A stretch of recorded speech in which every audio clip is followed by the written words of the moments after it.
Episode 3933, Teaching Kids Humility in a Self-Centered World. Moms, it's time to rediscover, rejuvenate, and renew who you are in mind, body, and spirit. Welcome to Create Your Now, Your Best Selfie, the show to help you do just that. Here's your host, certified life coach, personal trainer, and nutritionist, Christiane Wargo. Happy day. It's Friday. Yay! Let's do a happy dance. Oh, I'm so excited. Yes, I am. And guess what? My voice is coming back a little bit more. It's getting stronger. Maybe that's because when I'm not talking to you, I'm not talking. And my kids love it. Oh, we'll leave that one for another episode. Oh, no. Today, though, it's all about teaching kids humility in a self-centered world. For those of you who are brand new to Create Your Now, welcome to this incredible family. I'm so delighted of your presence.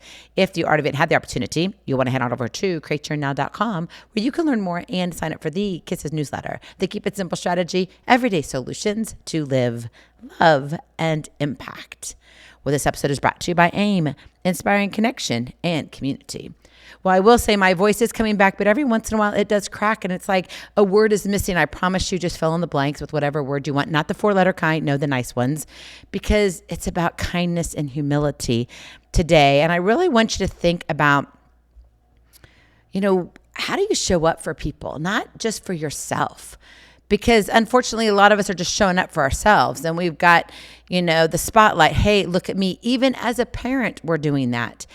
And that can totally blow everything we want to do when we're raising our kids. Because as you know, we live in a culture obsessed with attention, status, and instant validation. Look at me, right? Social media magnifies this turning these likes and hearts and followers into currency. They're paying our kids to sit here and, get these hearts and likes, and they do some crazy things for it, especially kids growing up right now. Have you seen some of the challenges out there? I would encourage you, if you don't know what's going on out there, check it out. You need to know what your kiddos are seeing. So how do we as parents model humility when the noise around us screams, look at me, come on, look at me? Because it is all about teaching kids humility in a self-centered world. And when you think about this humility, what does it even look like inside the family? Humility is kind of one of those weird words. You're like, does it come from just the Bible? Did you hear me say that? I said that for a reason that way. Because then we kind of discount it somewhat. Not always. Doesn't matter if you're a believer or not. But humility just sounds like, And then we use the word pride and we're like, pride. Well, you've got to be, proud of what you do. So there is some pride in it. But is it egotistical, look at me, where I want all the attention? Or is it, hey, yeah, I do have gifts and talents and I'm excited about it, but it's not about bragging about you. You're just being honest, right? So I want us to look at humility here and understand that humility isn't about pretending to be less than you are, okay? It's about owning your strengths without bragging, all right? Saying, yeah, I know what I'm doing. I don't always do it right, but I know what I'm doing. Also owning your weaknesses without shame. We're going to fall short. There's nothing wrong with that, but own them. And what about valuing others as much as yourself? See, that I think is a missing link. We value ourselves over others so easily. I mean, it's like bread and butter or water. Like seriously, that's what we do. This mindset can feel like swimming upstream in a world that rewards self-promotion, but that's exactly why it's critical.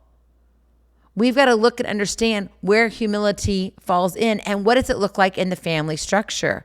Well, parents admit when they're wrong or don't have all the answers. Do you do that? And this shows kids that vulnerability isn't weakness. Are you admitting when you're wrong? Are you saying, I honestly don't have all the answers? And don't tell them you're going to go talk to ChatGPT. Okay? If they're older, you can kind of play with that, but be careful and cautious. Because let me tell you, ChatGPT, Google, all of them, they can lie.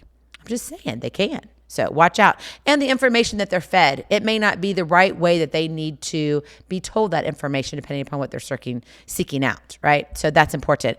Also, everyone takes turns listening. No one dominates a conversation. Respecting others' voices comes before being heard. Is everybody fighting for attention in your household? Wait. I've got something to say. I don't, wait. And then it's everybody. It's just scrambling all the time. You got to take turns. No one in your family should dominate the conversation. In fact, honestly, as parents, we need to listen more than we talk. Now, there's that time where we need to be teaching and we get to have the long dissertation, but most of the time we need to know what they're thinking, where they are, their feelings, their emotions. What are they doing? When they want to talk, we need to listen. And also humility in the family structure. What about gratitude? Gratitude becomes this daily practice, not an afterthought. Saying thanks, even for the smallest things. And when you do that, it grounds kids in reality rather than entitlement. The smallest things, like literally picking up their shoes and putting it in their closet. You're like, it should happen all the time. I get it. I'm still teaching my kids to pick up their shoes. No, I'm not. We have a place for their shoes. Even though they're all older, they know. But you see, before all that happened, I had to go over and over and over and over and over and over and over times infinity and beyond, literally. It feels like it. I need to just had that replay button. If only I had a Spotify playlist that had "This is what Mama says" and just hit that playlist every single time. I wouldn't have to repeat it myself. But Spotify wasn't a real big thing when I was raising my kiddos. Just saying. But are we teaching them gratitude? Are we showing it with our own actions? Are you saying thank you to your spouse, to their father? Are you being kind? If you're divorced, are you being kind? I know you may not want to. You still need to be kind. Right? We don't need to sit there and bash each other. There's a time and a place for that. Find a safe place, but your kids don't need to hear it. Right? We've got to be careful about what we say. The world, what's happening around the world, depending upon the ages of your kids. And even if they may be in their teens into their 20-somethings and maybe 30-somethings, you may not be wanting to have some conversations about what's happening right now in the Middle East. Because maybe they don't understand the depth of it. Because they are too focused on only what they want to see, what they know is right, and that's all it is. Why sit there and get yourself all tangled up in something that really doesn't matter right now, except that we're praying for those who are involved? So think about it. What does humility look like? And then let's throw in social media and the viral chase. Right? I feel like we need to have sirens here. Woo, woo, woo, woo.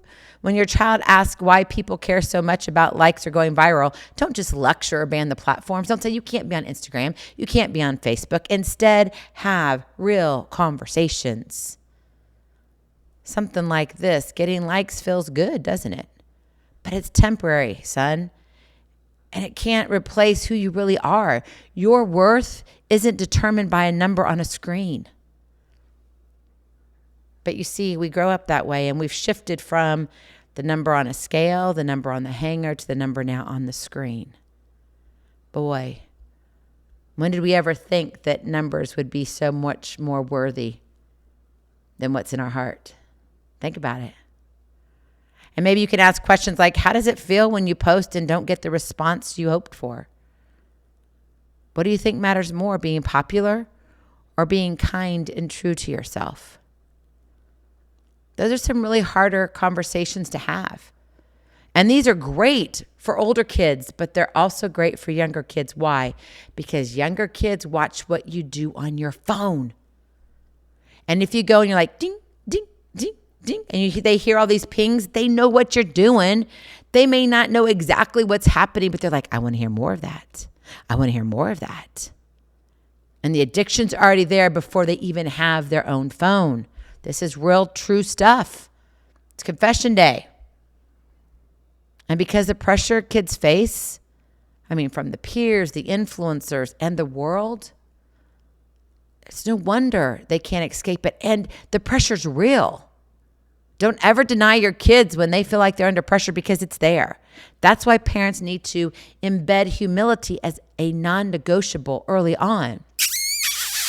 That is your kiss to keep it simple strategy. Humility is a non-negotiable. You got to have it. And you must consider this in raising your kids and continuing the conversations years to come as they grow older. Because let me tell you, if Facebook and Instagram and all the other things are around, YouTube, all of it, right? YouTube, you go, and if you've got a kid who wants to be an influencer on YouTube, I'm not saying there's anything wrong with that. I have nothing wrong. I have a whole digital ministry here, right? And I'm grateful for it. But I am one who does not get hung up on the likes and the hearts and the dislikes. I don't get hung up in the stats. I show up every single day. Why? Because I know you are on the other side. But you see, kids don't understand that. From little itty bitty babies to all the way up to 30-somethings, and sometimes even in our 40-somethings. Because they get they get bamboozled. And they're like, but I have to have it. Talk about an addiction. It's for real. Maybe you've fallen in that a couple times yourself. What do you post on social media? You know me, I'm not there. I am there, but I'm not there. I have a love-hate relationship with it. But if I don't get responses, it's not a big deal. And usually the responses I get are things that really doesn't matter. And honestly, with the algorithms, you don't know how much gets actually out there. And so unless if you've got people who are always coming to your pages and what you have, even your kids' pages, they're not going to get a whole lot of people seeing it. So if they only have 10 or 12 likes on something, that is probably really good, actually. Now, I know people are like, but I want hundreds. I'm trying to be the influencer, Christiane. I know, I get it. And also kids want the easy way out too. I'm just saying, let's just throw it out there. It's confession day. If I can earn money like this influencer does, and he tells us, oh man, he's bringing home tens of thousands of dollars and he doesn't have to go to school. He didn't have to go to college. He doesn't have to clean his room. In fact, he lives with his mom, and his mom comes in and brings him lunch and fixes him dinner and cleans his room, does his laundry. Well, that sounds fabulous, doesn't it? But how are they as a person? Because in reality, that's only going to last so long. And then guess what? Algorithm changes. And I could go into all the things as to, that's not necessarily, yes, it's a job. I get it. It's a way to earn money. I should call it that way. And that's why it's a job. It's not a career. And so depending upon where your kiddos are and what they want and their aspirations for life, they may be able to do that, but it may need to be more of a side hustle than their permanent career. It just depends, because if that was to go away and YouTube or Facebook disappeared or Instagram, which maybe in our minds, it might be a really great way to be like, yes, you really do care about this world, because yes, we're connected, but we really are not. We're just connected to noise. We like pings. Stop. Think about how you can teach your kids humility. The real kind, the humble and kind.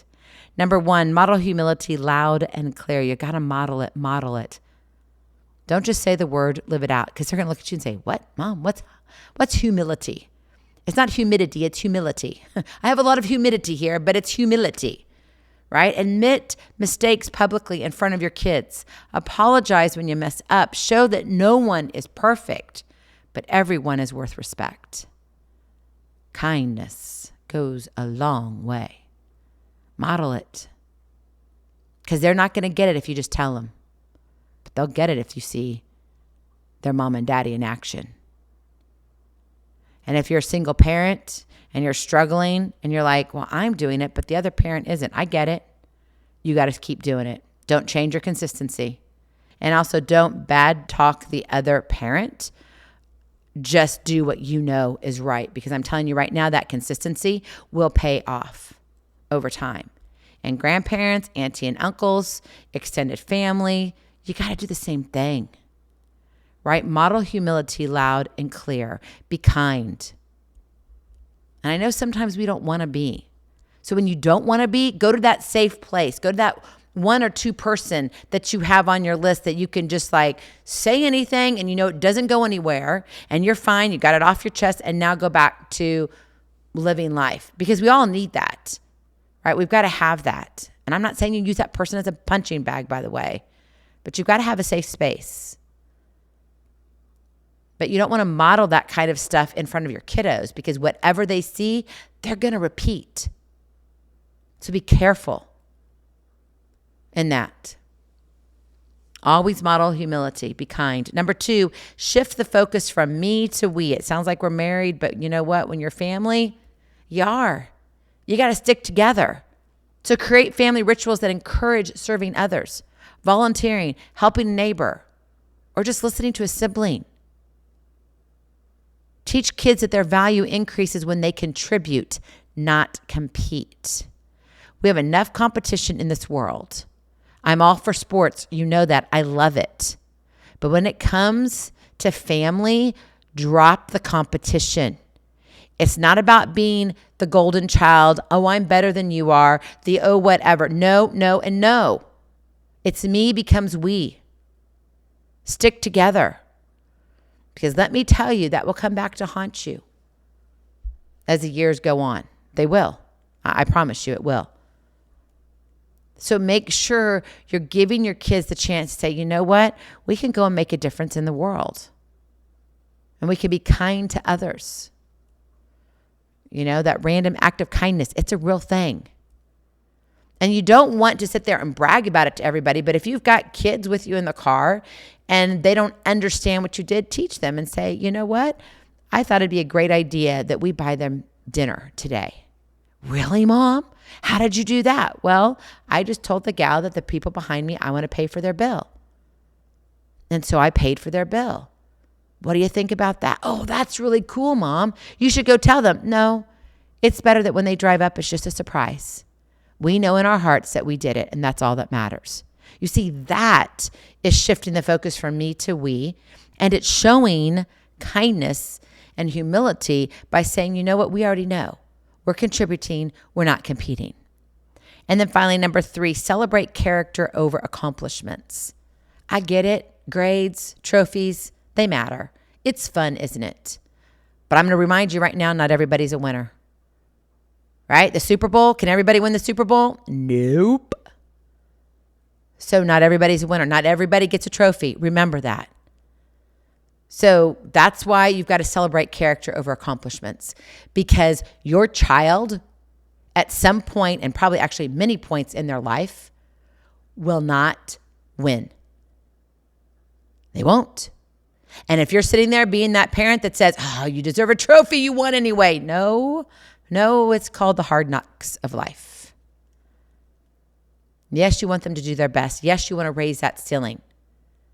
That's important. You don't want them to be mediocre, right? Because wherever you set those expectations, they're not going any higher. That's just how they are. Kids are going to do bare minimum. So yes, you have to raise that ceiling, but it's not all about that. You have to find the harmony within everything. So make it crystal clear. You're more impressed by kindness, honesty, and effort. You tried hard. You did your best.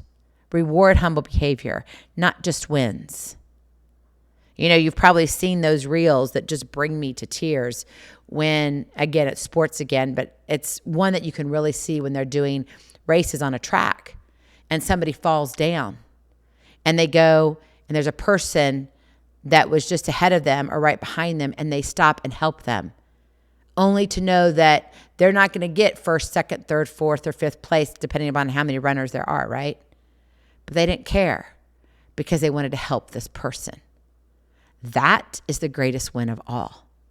That's what we need to celebrate. That's what we're missing in this world today. Find it. Mom, humility isn't a soft skill. It's a strong foundation for resilience, empathy, and real confidence. And as much as the world pushes kids to chase validation, saying, yeah, you got this, you have the power to root them in something deeper, something that will last a lifetime. Those trophies can be thrown away. Those certificates that say you're number one, they can be ruined by water, destroyed, whatever, right? But humility, no, it can't. It's connected to the heart.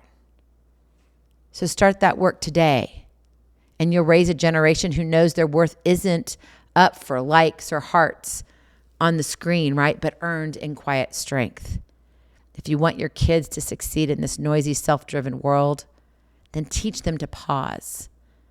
Not for the applause, but to listen and to be kind and to lead with that humility. That's the living legacy that outlasts any viral moment. Go in peace, be present, be incredible, be you. I love you so very much. I cannot wait to see you on the other side. Blessings, hugs, and lots of love. We'll talk to you real soon. Have a glorious, blessed weekend. Bye-bye. Feeling inspired, ready to train for life and love your journey? Visit createyournow.com for more incredible resources to help you along the way. We'll see you next time on Create Your Now, Your Best Selfie. And remember, always be sure you consult your physician before beginning any health and fitness plan.